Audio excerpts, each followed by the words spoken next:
Good morning, Bucknutters. Welcome to the Bucknuts Morning 5 here on Wednesday, October 4th, 2017. I am Dave Biddle. I'm very happy to be joined by the People's Champ, Matt Baxendell. Bax, I want to start off today's show talking about whether or not there should be a limit on how many road night games a Big Ten team can play in 1 year. I'm talking intraconference night games. It's like every team Ohio State plays treats it as their personal Super Bowl. You know, and I like night games to an extent, but I don't need every night game, every time Ohio State plays on the road for it to be a night game. They're playing Rutgers and Indiana and all these mediocre, at best, or just flat-out terrible teams. Am I sounding like an old man here, or should there be a limit on how many road night games you can play intra-conference in the Big Ten? No, there shouldn't be a limit as long as Ohio State gets to play all these bums at home at night when they come to the Horseshoe, which they're not going to. I am thoroughly infuriated by this whole situation. For those of you who aren't aware, Nebraska is now a night game. To go with Rutgers, which was a night game. To go with Indiana, which was a night game. To go with Iowa, which is probably going to be a freaking night game. And the only game that's not going to be at night is the game in Ann Arbor. And meanwhile, Penn State, who every time we have to go to Happy Valley, is one of those, I would use the F word repeatedly if this wasn't a family program, one of those stupid whiteouts right now that you always have to go and play at night where their fans throw bags of urine on our band, and it's always their best possible atmosphere. It's always a night game. At Wisconsin, always a night game. But when they come to Columbus, what's Penn State this year? 3:30. Are you kidding me? All right? I don't care if Fox has a stupid baseball game on. They should know where their money's being made. That's college football. So, yeah, there should be a limit. Unless Ohio State's allowed to play every one of these guys at home at night, then Ohio State shouldn't be forced to play 4 road night games in the Big Ten. It's ridiculous. Yeah, I'm obviously with you. Looking at running back, I find this Mike Weber stuff to be coach speak, that they have like 1A and 1B, and it's just like this great combo. It's like, I don't look at it like that. I look at it like J.K. Dobbins is clearing away 1, and Mike Weber is a good 2, but clearly 2. It's not like it's a really close competition in my mind. And I understand why Urban's saying it. He doesn't want to disenfranchise Mike Weber. He wants to keep the opposition guessing. So I would say the exact same thing, but just keeping it real, I'm not buying that there's this, like, close competition. I mean, J.K. Dobbins, to me, Bax, is the man. J.K. Dobbins is a much more versatile back that fits this scheme better in most respects. I think J.K. Dobbins is a much better pass catcher, and by me saying I think, I mean, it's a fact. He's a better pass catcher. He's a better home run threat. He has more wiggle in the hole. For a freshman, he's shown very good ball security, which is often an issue, as Pete Wells about his freshman year, right? And the truth of the matter is, though, Weber fills one key role, and that's he's a short yardage back, right? He's a great guy to have in there on 3rd and 1, because then you can run that read option play. And if you give it to Weber, he's going to get you 2 yards. I don't think Dobbins is big enough to do that now or maybe ever. That's the one thing you need Mike Weber for. I hate to use this cliche thunder and lightning crap, right? But Weber's the thunder, and we've seen him get tough yards last year. We also saw him go 8 yards and not be able to break away from the pack on every run, runs that Dobbins has taken to the house multiple times this year. That's why Dobbins is starting. So Weber plays a good role in a certain situation. But Dobbins is the starter here. I mean, in a real, 4-quarter situation with these 2 guys healthy, Dobbins is going to have 2 out of 3 carries. And Weber's going to come in when you get into the need to get a yard or 2 zone, He can't catch the ball as well out of the backfield. He doesn't have the explosion and breakaway speed. He's a good running back. Is he a great running back? No. And I think Dobbins has that potential. So those 2 guys have very different abilities, and I think Dobbins is going to be in the field more just because he is that home run threat. But Weber, here's the thing. He has a lot of value as that short yardage guy. You have a 3rd and 1 against Michigan. Who do you want in the backfield with, JT? My money is going to be on Mike Weber because he's going to get me 2 yards there. I know he'll get those 2 yards, and that's valuable. We can't play that down as much as we think Dobbins is a superior runner overall. Buckeyes hosting Maryland this Saturday, 4 p.m. Game will be televised by Fox. Terrapins, one of the most improved teams, not only in the Big Ten but in the country, and they were a bowl team last year. They lost their bowl game to Boston College in a close game, 36-30, but 6-6 last year in the regular season, 6-7 overall, and Terrapins looking good this year. I think a lot of people thought back that win over Texas, like, oh, Texas is terrible. Like, look, Texas is not terrible. They're not great, but they're not terrible. And Maryland went in there and whipped them pretty good, 51-41 in the season opener. and I realize Maryland's lost their top two quarterbacks, but this Max Borgelschlager, which sounds more like a beer than a quarterback, as Steve Hellwagon likes to say, has stepped in. They also have Caleb Henderson back now, their other scholarship quarterback. He got hurt during camp. He's a transfer from North Carolina. They have some talented skill position players, talking about Ty Johnson and some of the other guys they have, Lorenzo Harrison, DJ Moore for sure.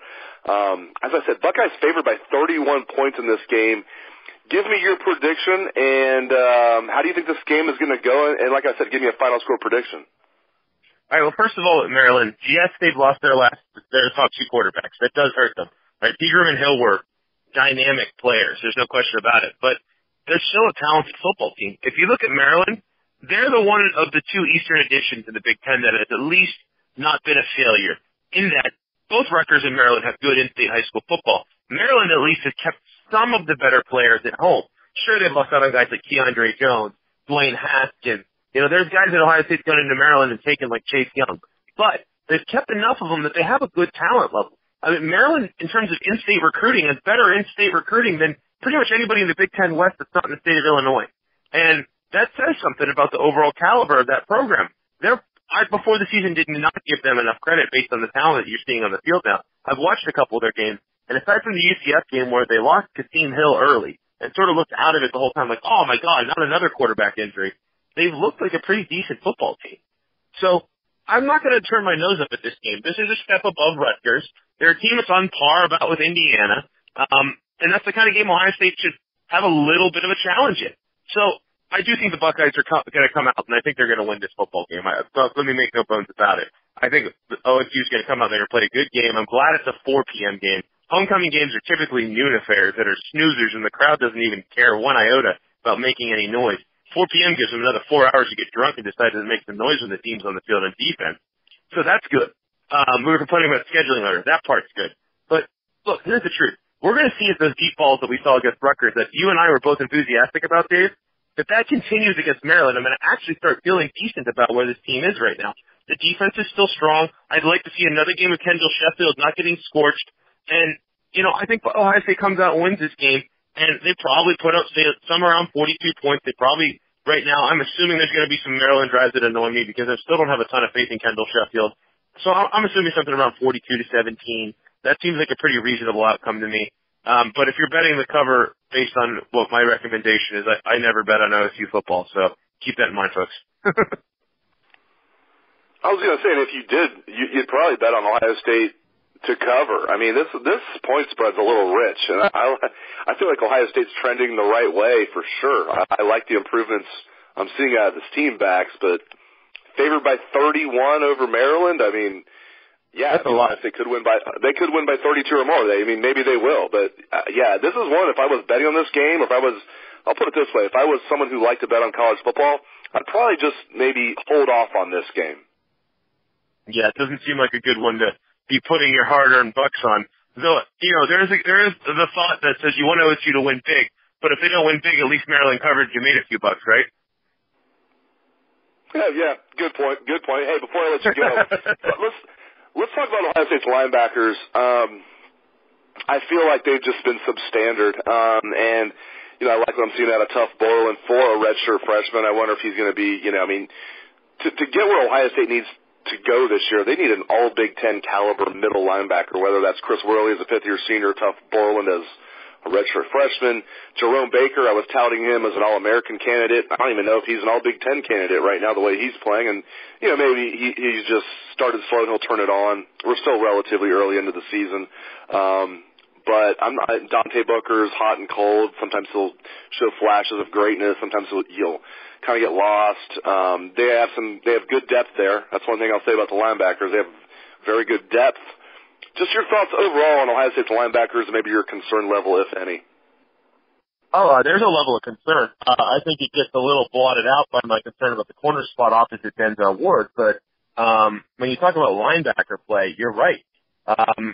Jerome Baker hasn't been anything close to what we had hoped from him or what he was last year, to be frank. I don't want to, you know, say this like he hasn't cared or played hard this season, but he looks a little bit like a guy who in his head is, yeah, I'm going to the NFL next year, so I'm just going to, make sure I go through the motions. He doesn't have the same raw enthusiasm at times, it looks like, that he had last year. He doesn't stick his nose into things right away like he did last year, and I'm hoping that turns a little bit as the season goes forward. I do think they miss Chris Worley. I think he was playing out of position at middle linebacker. I think you need to get him back on the outside when he gets back healthy. He's clearly a very, very good outside linebacker, and it's a much stronger suit for him than playing middle linebacker, where he's probably not quite big enough to handle it like a tough Borland. I've been impressed with Malik Harrison, too. Every time he's on the field, it seems like he makes a play. But that said, there are other guys when they're on the field that, like you said, Dante Booker's hot and cold. He'll make a beautiful play against Indiana, blowing up a screen, and then you don't see him the rest of the game. That pick against Rutgers got a lot of attention, but, the guy was ahead of him, and if that had been a better pass, maybe he doesn't have that pick, and it's not a good play.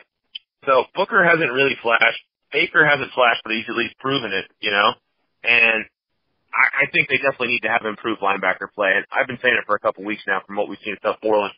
I think he needs to stay at middle linebacker, and you need to move Worley outside and expect Baker's game to improve as you get into the meat of the schedule. Great stuff, as always, out of the People's Champ, Matt Baxendell. You can catch his column, of course, every Sunday on Bucknuts. It is the Buckets.